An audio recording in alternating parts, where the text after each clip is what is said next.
Hi, everyone. Thanks a lot for joining. My name is Ben Sigelman. I'm one of the co-founders here at Lightstep and our CEO.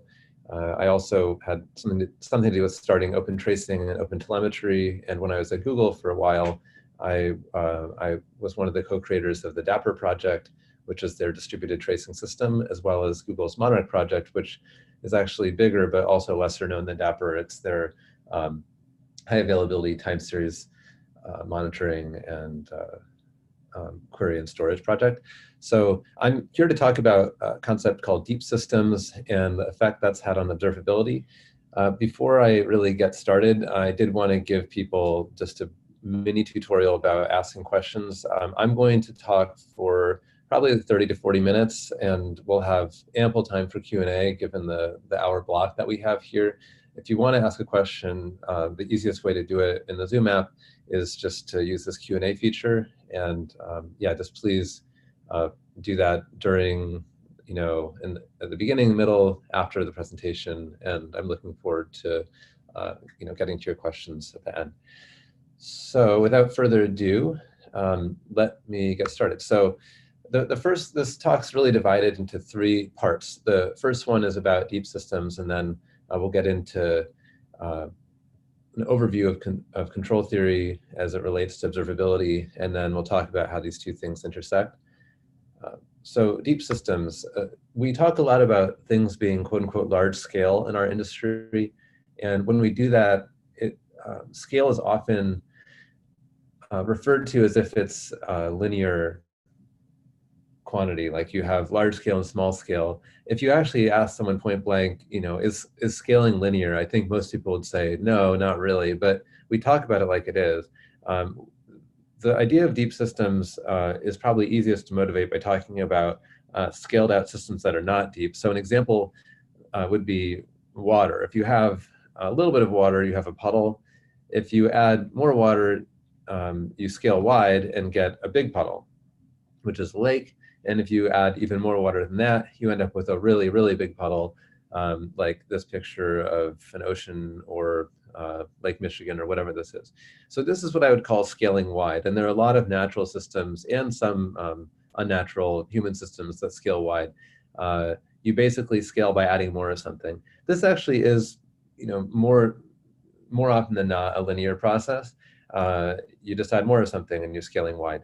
Now, there are other things that scale differently. So for instance, if we're talking about permanent or semi-permanent cohabitation of human beings, so if you have a bunch of people, you can have a village. Now, if you add more people and find places for them to live, you'll end up with something like this. It's sort of a small city or a large town or something like that. And if you keep on adding people to scale the system, you end up with something that looks more like this. And this is an example of a deep system. And I think if there's one way to motivate this, a deep system is not a larger version of a small system. So this city is not a large village. It's something totally different. And so deep systems are not just bigger than small systems, they're different than small systems. And they require different infrastructure, different processes, different technologies. They're different. And so having talked about this, there are examples outside of natural systems or cities as well. This is a picture of a chip. It's pretty obvious that there's a lot of non-linear complexity in this. This is a type of deep system. But what does it look like for software? When we started Lightstep about 4 years ago, we were actually placing a bit of a bet, and there's a hypothesis we had about how software systems would look when they scale out. And if we're talking specifically about services and how they scale out, one way they could have scaled is to scale wide. This would look something like this. So each one of these circles is a service. And as you add more services, it's possible things could scale like this. And indeed, I think in the early phases of a transition from a monolith to microservices, for instance, you end up with something like this, maybe more, maybe not quite as many dots, but you'll end up with like a monolith. You'll split off a couple of services and they'll sit below the monolith. There are other things like MapReduces and cache servers and things like that that naturally scale wide in software.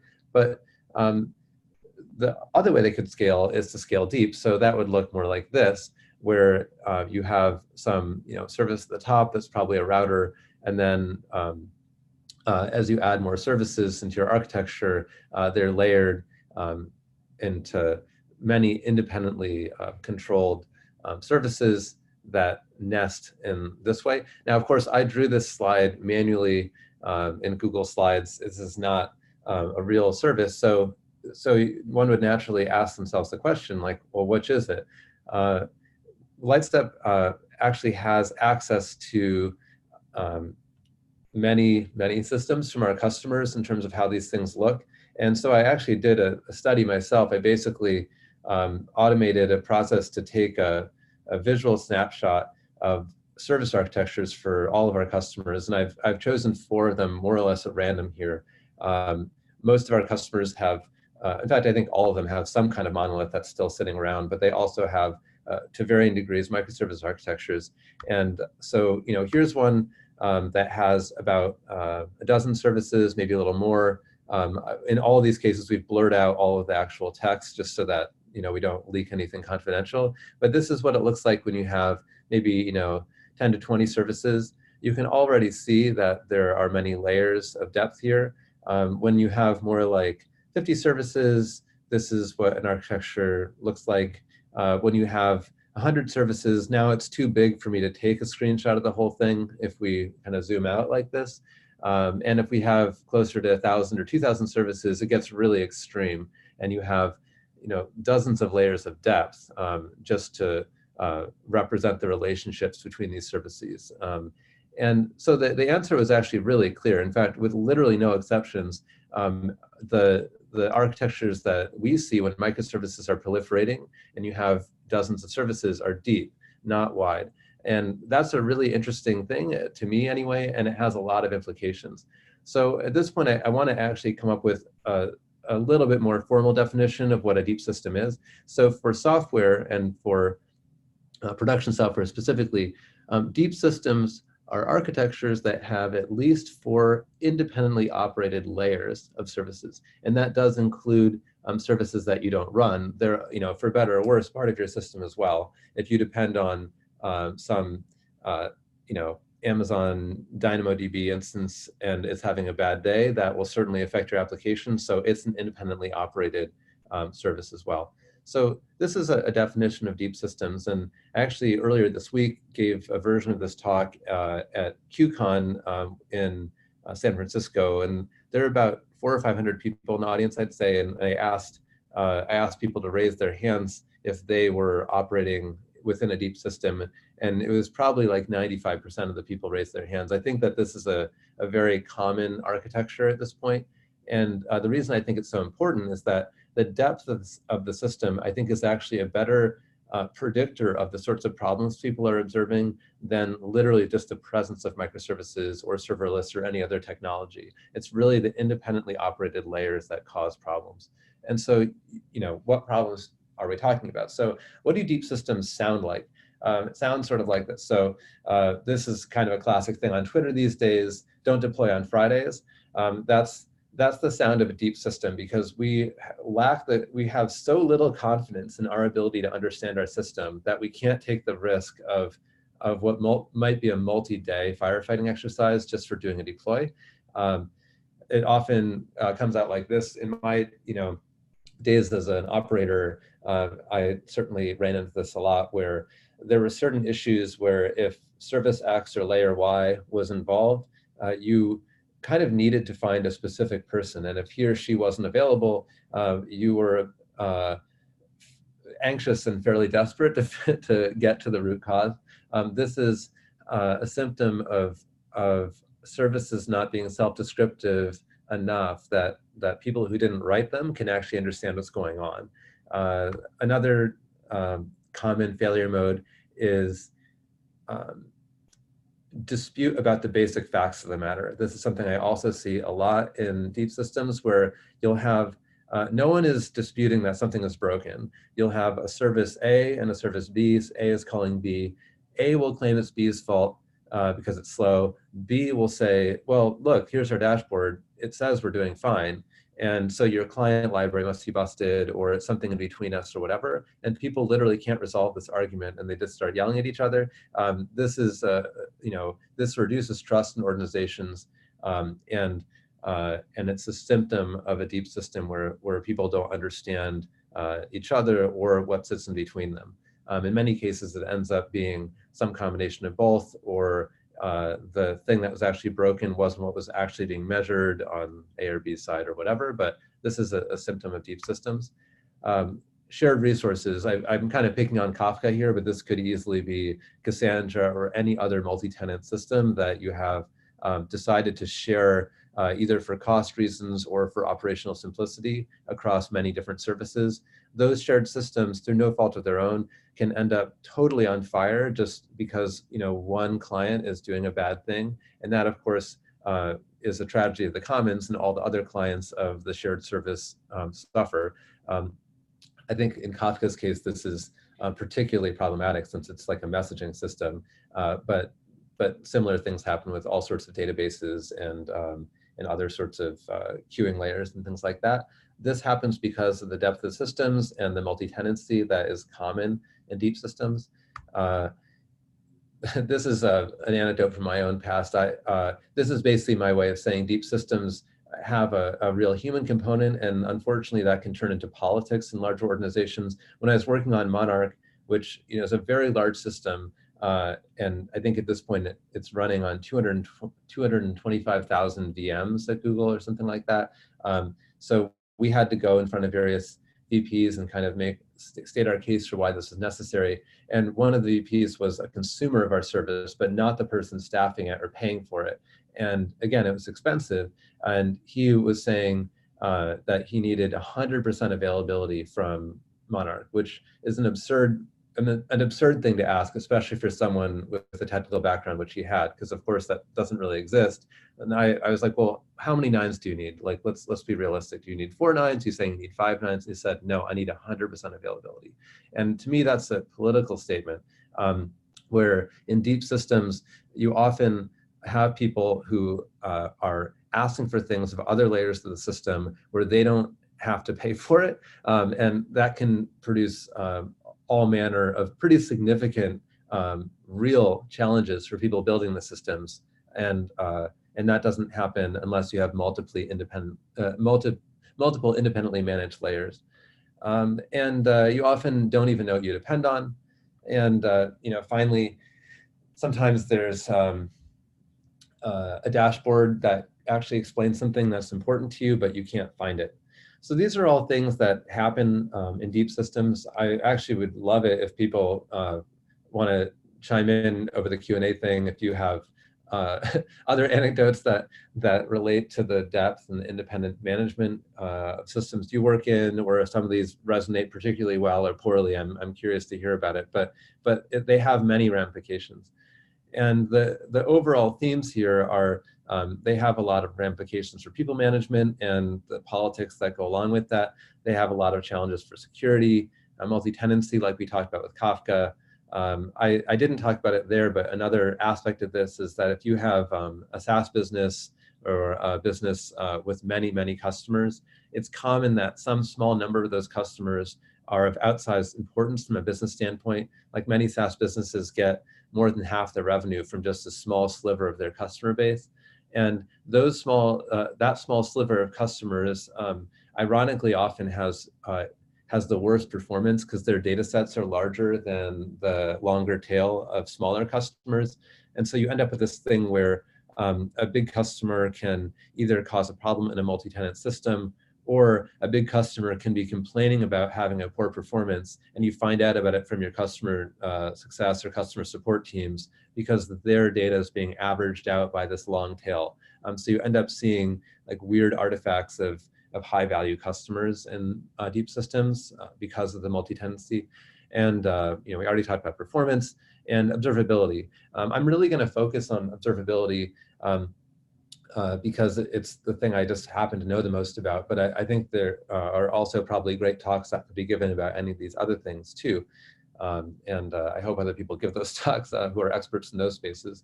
So let's back into observability. I actually wanted to zoom out a little bit and talk about control theory, which is where the term observability really comes to play. So why do we care about observability?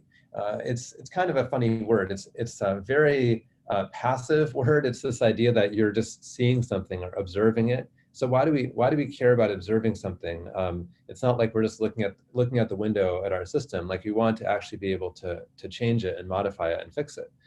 So control theory can speak to this. So control theory really starts, this is just the kind of TLDR version, but you've got your system and it can be represented by a state vector. So this vector has, it's a theoretical representation of everything inside of a system. In production software, this is, basically all of your running processes and what's actually inside their memory at some, particular point in time. There are inputs to that system that operators can control, and there are outputs that operators and software can observe. And that's the abstract model for control theory. Now, observability specifically is, it describes the relationship between the system and the outputs. So observability is a measure of how well you can infer this internal state using only the outputs of the system. So in our kind of modern parlance, the outputs are basically the telemetry, and the internal state is usually kind of in a fire is like, why are things broken? That's what you're trying to infer using the telemetry. In a performance situation, it's probably more like, where is the critical path and how can I optimize it? But you're trying to use the telemetry and tools to figure out the internal state. Controllability, on the other hand, it's very similar. It's a measure of how well, given just the inputs to a system, which are things like the tuning parameters and feature flags, stuff like that, how can you modify the internal state of the system using only the inputs? And there are a number of projects out there. Again, I talk about feature flags. So feature flagging services are really easy ways to have simple, easy to understand, easy to use inputs that significantly modify the internal state of a system. But there are similar things for just auto scaling and being able to adjust trade-offs within a running system. Those are all ways of controlling its behavior using these inputs. So observability and controllability. Controllability was actually what control theory was about. Observability was like this little sideshow in the original formulation of it, although we hear a lot more about observability than we do about controllability, at least in our industry right now. And the fascinating thing is that mathematically, they're actually duals of each other. This is a really profound statement. This is basically, what it means is that anything that you do that improves observability probably is improving controllability as well, at least from an intuitive standpoint. And we see a lot of projects that illustrate that, like service mesh, for instance. People often deploy service mesh either because they want observability or because they want to be able to control the path between two neighboring services without redeploying either one. Things that improve one often improve the other. And one of the most interesting things about this field that we're in is that as we see observability improve, our ability to control our systems usually improves in parallel. And that's actually because of this, I think, mathematical reality about control theory, which I think is pretty interesting. But what do deep systems actually mean for observability? And that's sort of the final part of this presentation. So I like thinking about it this way. So in terms of the evolution that we're seeing in our industry in general, you can think of it in terms of this kind of Cartesian plane. So we've got the number of services on one axis and the number of developers working on each service on this axis.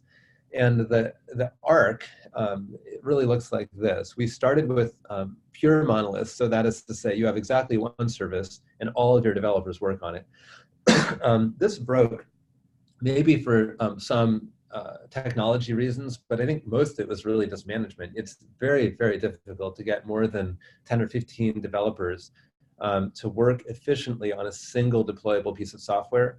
It's just too easy for people to break each other's builds. And when I started working at Google in 2003, I was actually working on what today would be described as a monolith on the ad system. And I remember there were a couple of hundred of us doing it. And it took like 2 weeks to qualify a release, which is totally normal if you have hundreds of people working on a piece of software. It's just the way it goes. Some people really need to get their feature out the door, and other people are writing bugs at the same time. And so you end up with many, many release branches and release candidates, and then eventually it feels like it's actually ready to go. And 3 weeks after you wrote your feature, it's finally in production. So this is bad. And so we decided to split the monoliths into pieces. Again, mostly for managerial reasons and velocity reasons, but it also has some other scaling benefits. And we added services. And somewhere along the way, you cross that critical threshold where you have enough layers in your system that you have a deep system. And I think much of the industry right now is sort of, on the part of this curve where things are getting pretty damn complicated.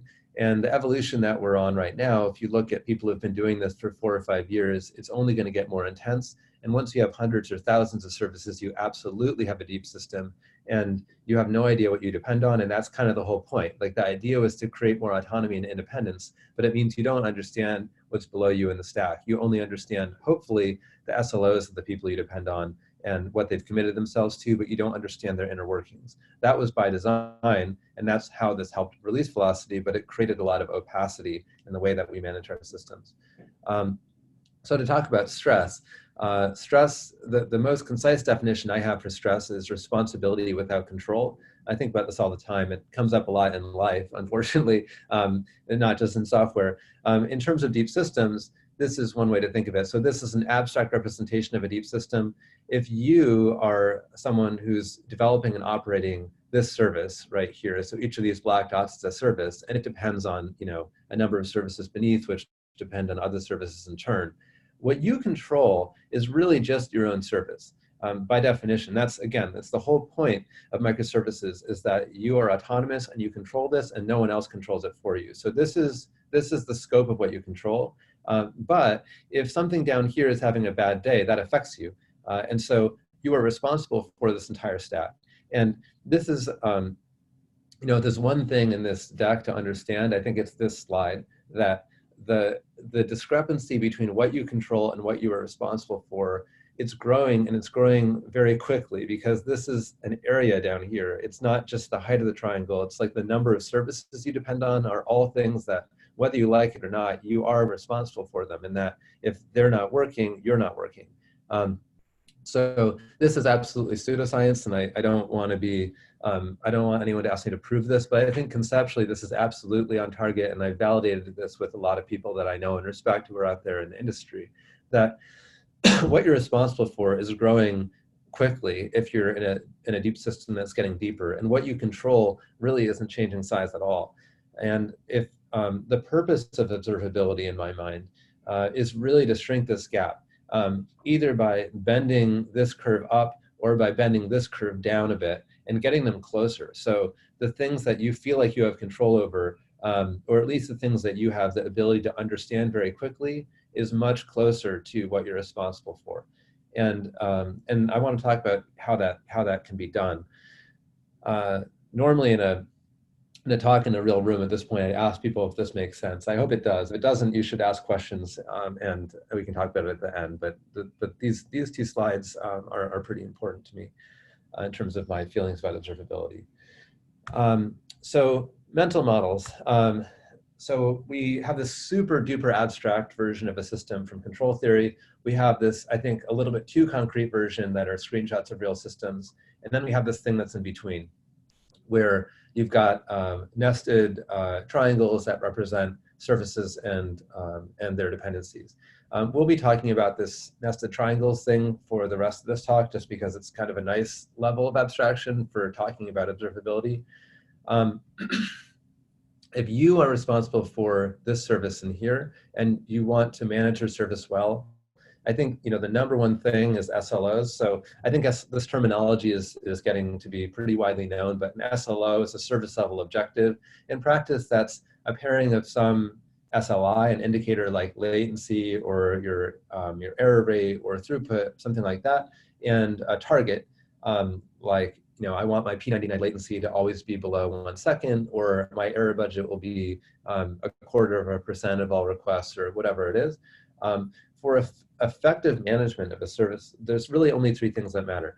The zeroth and most important thing from a business standpoint is to release new functionality. I mean, if we want to make our SLOs, the simplest thing to do is just never release any more software. And if we stop developing things, things get pretty stable pretty quickly. But of course, we have to build new functionality for business reasons, right? That's kind of why we all have jobs in this industry, is to build that new functionality.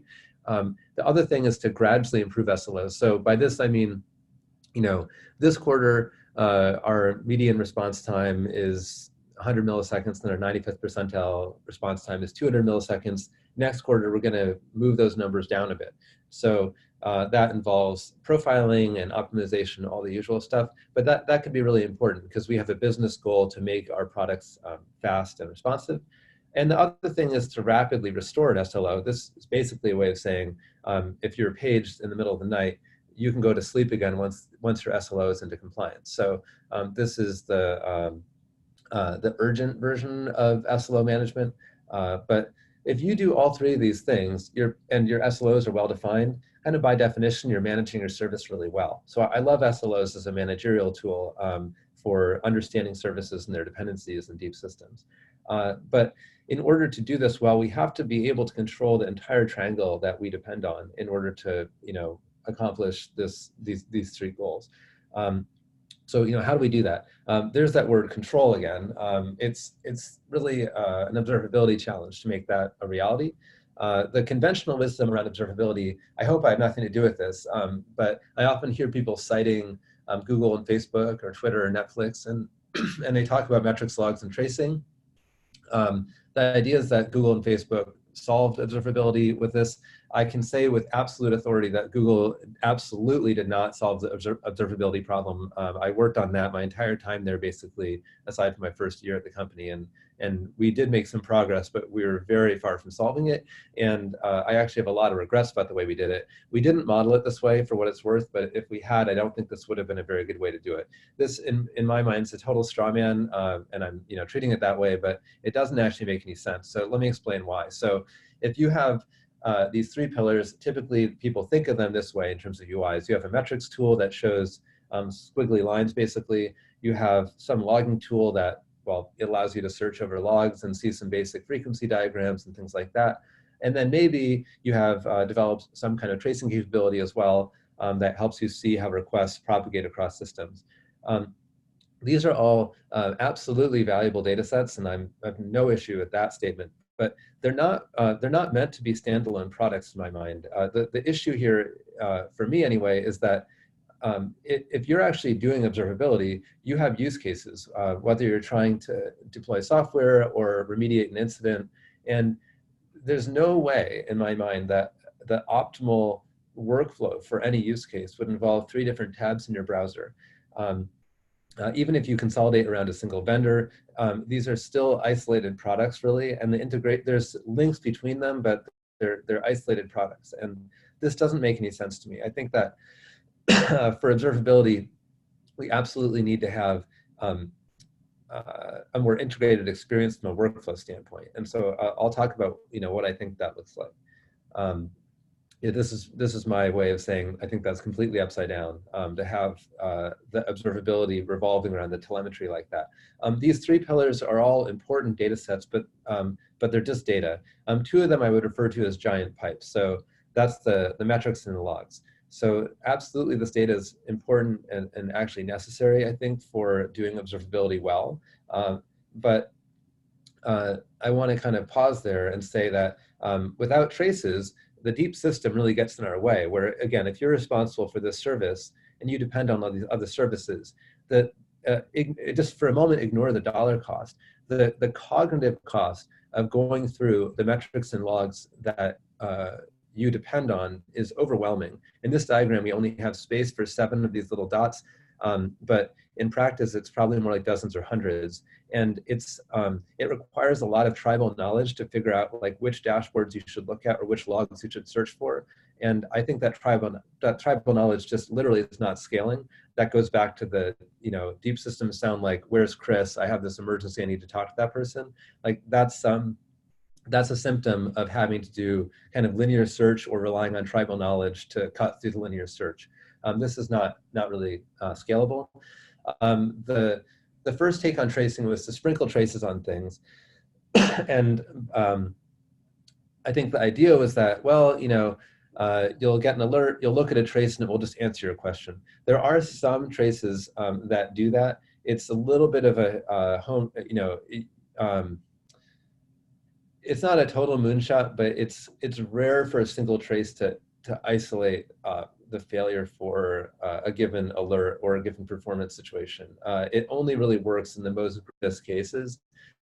And if there's a second thing you get from this talk, in addition to my sort of stress triangle, is that traces are not sprinkles that you put on top of other tooling. They actually have a lot. That is sometimes valuable, but it's not the way to think of that data set. So let's talk about how I think we should think about traces. So we'll zoom in on just the system in isolation. So here's our system. I think people who are attending this call probably have a basic idea, but just to review, a distributed trace is really just a record of how a single transaction traverses your architecture before it gets back to the end user. There's a lot of detail on how that's done, but basically it's like a log that actually follows the request and can reconstruct the complete journey a transaction takes. Traces, their true value is that an individual trace, it's relatively easy to analyze for latency bottlenecks or the origin of errors. And we can automate that process to provide a lot of context. So in this given system, if we're responsible for this service, we can say, well, latency is actually bottlenecked on this service, and that can be done automatically. Lightstep does this automatically routinely, and this critical path analysis can be valuable. If we do it once, it's a bit valuable. If we do it thousands of times for a given scenario, it's more than a little bit valuable, because that context can actually be used to rule out hypotheses involving all of the services. So in this deep system, if there's an issue with this particular service downstream, the tracing data, not to a human being, but to an automated system, is sufficient to basically isolate this dependency path from the service you started with to this service down here as being the problematic one for latency or errors, or whichever the case may be. And by consequence, the other paths to the system, and again, this is 7 services, but in reality, it's often more like hundreds of services or dozens of services. The other services have been exonerated from this particular analysis. And if we have tools that are sophisticated enough to take advantage of that information, that really changes the game in terms of this diagram. So now we have 2 giant pipes, and we have a filter from our tracing data. So that the tracing, the real value of traces is not distinct traces in a UI. It's that a tool can take advantage of hundreds or thousands of traces that are assembled just in time to derive context and reduce the number of metrics and logs that are deemed relevant to this investigation. So we can go from that diagram to something more like this, where now we're only looking at logs and metrics from specific services that we deem to be interesting to this analysis. And that's a really big shift, especially in a deep system, because now the number of metrics and logs we have is proportional to the height of this triangle, but not the area of the triangle, if that makes sense. I don't want to make it sound like, deep systems are always going to be harder than a single service, but they don't have to be as hard as they are right now. And so the context and traces can reduce the cognitive load for operators, can also do a lot to reduce the dollar cost of these systems, but that's kind of more of an economic argument, which we can talk about if people have questions. But I'm fixated on just the human aspects of this. I think for human beings, the cognitive load of using observability, where tracing takes part in the prioritization of other data, is significantly different than observability, where you're forced to do some kind of linear search or rely on tribal knowledge to figure out where the hotspots are. So with traces, my pseudoscience is that the cognitive load is proportional to the depth of your system, but not the area of your system. And that's a huge, huge, huge difference from an order of magnitude standpoint. So yeah, this is the purpose of observability. So I want to review this, and I'll talk a little bit about Lightstep just for like 1 second, then we can get to Q&A. So microservices, we know at this point, it's not just a hypothesis, it's a very strong theory in my mind, that microservices scale deep and that we need to recognize deep systems when we have them. The stress that you feel is because what you're responsible for right now is growing much faster than what you control. And we need to have tooling that addresses that disparity. The controllability, especially of SLOs, depends on observability. And the 3 pillars of observability is a really lousy metaphor. I think it's probably better to think of them as the 3 pillars of telemetry, but observability is something different. And tracing can reduce the cognitive load by a significant factor. And so we're thinking about the height instead of the area of our systems. Finally, I would say that tracing really, for this reason, has to be the backbone for simple observability. And by simple observability, I mean observability where you don't need to leave a single tool to solve your problem, and you don't have to have multiple tabs open. That it should be straightforward to understand problems in these systems, and for many people, it's not. So the abridged version of Lightstep, this is not a product pitch. If you want that, we do those, but this is not that. I did want to describe kind of our approach and my overall philosophy about this. So as I said a minute ago, logs, metrics, and traces are all important, but they're the telemetry and not the observability. You should think about them from time to time, but you shouldn't build an observability strategy around these data types. It should be built around use cases.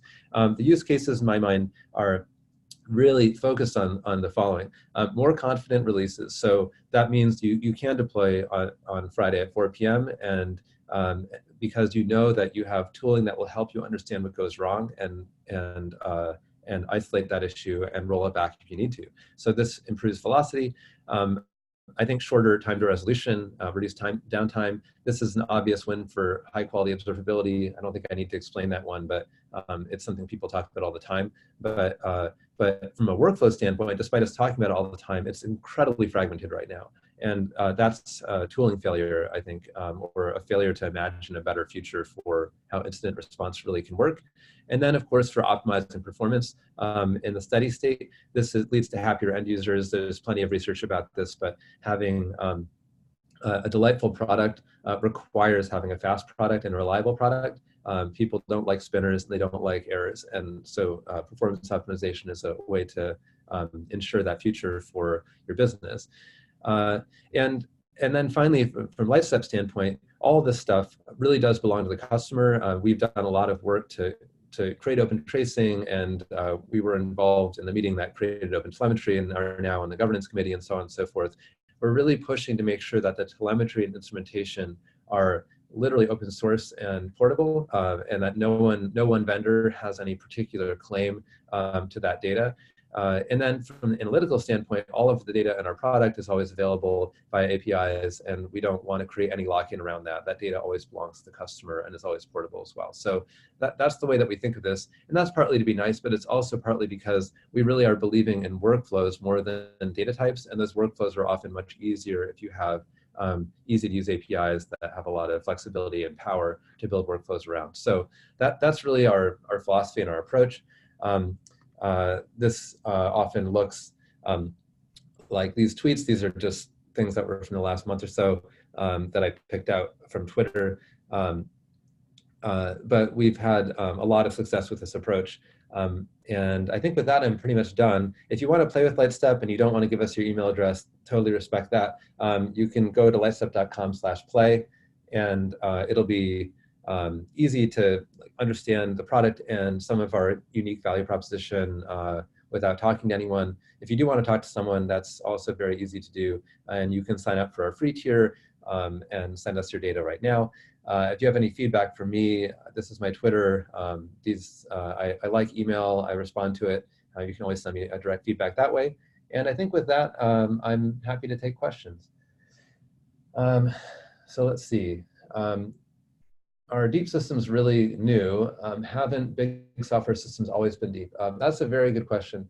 In a way they have. I think that the stack depth of software systems, once you have a certain number of developers, gets pretty high. I think that the crux of it is this independently operated piece. So I think in a monolithic application, it is deep in a way. The difference is that the monolith isn't, the different pieces of the monolith are deployed all at once. And that's a really big difference from a microservice architecture where a lot of Lightstep's customers deploy software somewhere in their stack literally hundreds of thousands, or I think in one case, millions of times a year, which is pretty daunting if you're talking about, especially if you acknowledge that change is where most regressions actually stem from. And so that's a lot different than in an older software system where the independent operation piece wasn't there for the many layers of the system.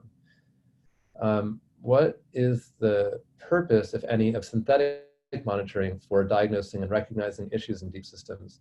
That's an excellent question.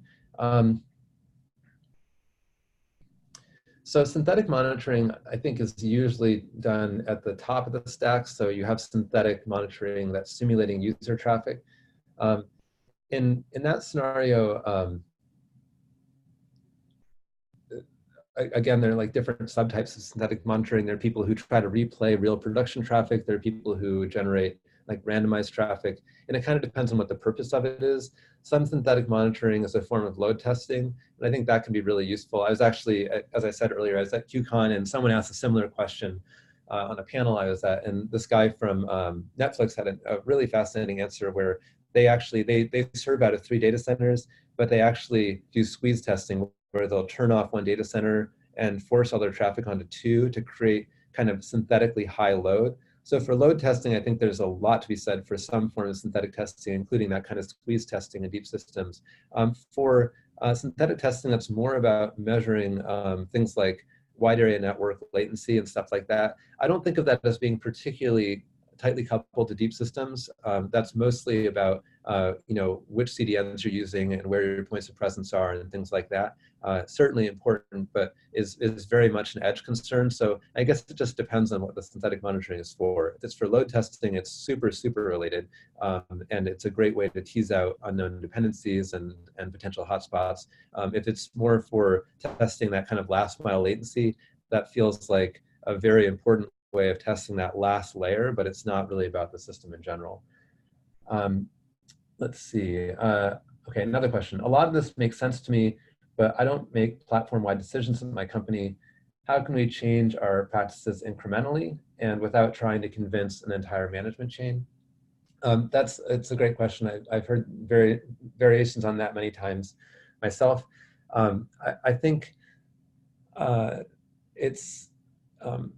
would really go back to that diagram of nested triangles. There are often, even if you don't control the entire platform, and most people don't, you have some small triangle within the larger triangle where you and your peers either do have control or have the relationships to do experiments around kind of new practices in this regard. And so I think it makes sense to adopt observability, thinking about deep systems, for a particular use case. Like I think it makes a lot of sense to start with deploys. Actually, it's difficult to get people to adopt a net new tool they've never seen before during an incident, because in an incident, you just don't have time to learn anything or to take any risks on learning something, even if it's great. But deploys are a much more controlled environment. So I think like trying to take, in Lightstep's case, I think, we can deploy on some small fraction of an architecture, even just 3 services, and deliver a lot of value for deploys.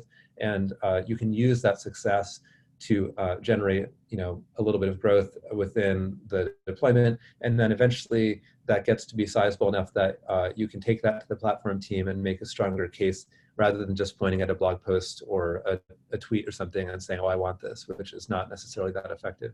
So that's, I think, how I'd suggest advocating for it. I think that's probably, any other questions? Oh yeah. So far we have discussed tracing and telemetry in general as a mechanism to diagnose internal service issues, but how could telemetry be used to diagnose issues outside of the service owner's control, like service provider issues, VPN connection issues, et cetera?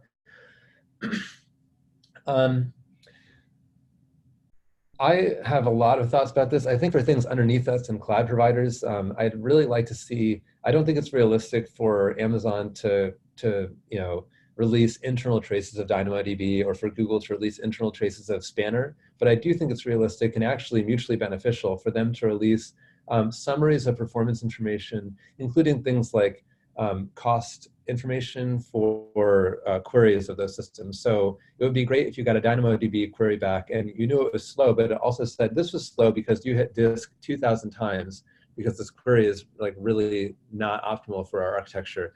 And that sort of information could be returned in the response header from services like that. And I think it would be incredibly valuable. And there actually is discussion in this W3C trace context group about doing that sort of thing. I also think for like large-scale service providers and SaaS products that we depend on in the critical path of our own applications, I'm thinking of things like Twilio or Stripe or something like that. I think that there's a lot to be said, and I think they actually want to do this too, to provide better visibility into the performance of their systems and integrate that into other observability tools. So again, to provide something that's a lot richer than just a status page to explain the kind of current performance across customers, just to help make it clear when they are or are not responsible for issues. That's again mutually beneficial. So I think there's again opportunity for some, like it's both APIs and standards to make that work. So that's kind of how I think about it in terms of this question. I think that's it for questions. I really just want to thank everyone for attending. If you have any other thoughts or feedback, please reach out to me. I've got my contact information here, and I hope this was useful. So thanks again.